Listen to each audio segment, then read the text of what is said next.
پنجاب پاکستان کے صوبائی دارالحکومت لاہور میں واقع ایوان اقبال ہال میں سنتوں بھرے اجتماع کا انعقاد کیا گیا، جس میں مولانا عبدالحبیب اتاری نے حضور نبی پاک صلی اللہ تعالی علیہ وآلہ وسلم کی سیرت مبارکہ اور ان کی عاجزی و انکساری کے موضوع پر بیان کیا، جبکہ حاجی یعقوب رضا اتاری نے دعوت اسلامی کے شعبہ مدرسۃ المدینہ بالغان کے حوالے سے شرکاء کو بتایا اور انہیں امیر اہل سنت کی کتاب فیضان نماز خریدنے اور پڑھنے کی ترغیب دلائی۔ اجتماع کا احوال بتاتے ہیں آپ کو اس رپورٹ میں۔ اللہ کرم ایسا کرے تجھ پہ جہاں میں، اللہ کرم ایسا کرے تجھ پہ جہاں میں۔ پنجاب کے شہر لاہور کے مشہور ایوان اقبال میں دعوت اسلامی کی مجلس مدرسۃ المدینہ بالغان کے تحت ختم قرآن اجتماع کا انعقاد کیا گیا، جس میں لاہور اور اطراف سے تعلق رکھنے والے تاجر اسلامی بھائیوں، اہل علاقہ، دعوت اسلامی کے ذمہ داران، مجلس مدرسۃ المدینہ بالغان کے ذمہ داران اور ان میں پڑھنے والے اسلامی بھائیوں نے شرکت کی۔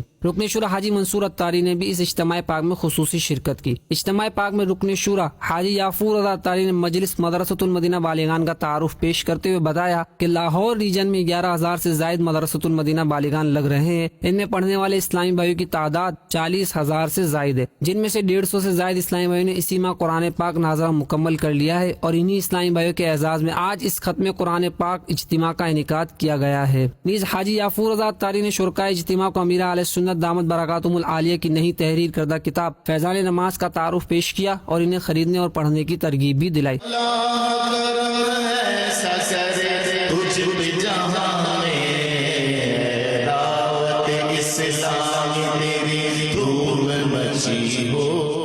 اجتماع پاک میں رکن شورا مولانا عبدالحبیب اتاری نے خصوصی بیان فرمایا اور آقائے دو جہاں حضرت محمد مصطفیٰ صلی اللہ علیہ وسلم کی سیرت مبارکہ اور آپ صلی اللہ علیہ وسلم کی عاجزی و انکساری پر سنت و برا بیان فرماتے ہوئے ہال میں بیٹھے عاشقان رسول کی تربیت فرمائی۔ مولانا عبدالحبیب اتاری نے ان اسلامی بھائی کو ماہ ربیع الاول میں کثرت سے درود پاک پڑھنے کا ذہن دیتے ہوئے فرمایا کہ ہر اسلامی بھائی کو کم از کم روزانہ 1200 مرتبہ درود پاک پڑھ کر اس کی برکتیں لوٹنی چاہیے۔ نیز رکن شورا نے اجتماع پاک میں موجود ان عاشقان رسول کو دعوت اسلامی کے ماہانہ اخراجات بتاتے ہوئے تعاون کی ترغیب دلائی اور انہیں 24 نومبر کو ہونے والے ٹیلی تھون میں بھرپور چندہ جمع کرنے کا ذہن دیا۔ اجتماع کے اختتام پر درود و سلام پڑھا گیا، جبکہ نازلہ قرآن پاک مکمل کرنے والے اسلامی بھائی کو امیر اہل سنت کی تصنیف فیضان نماز تحفے میں دی گئی۔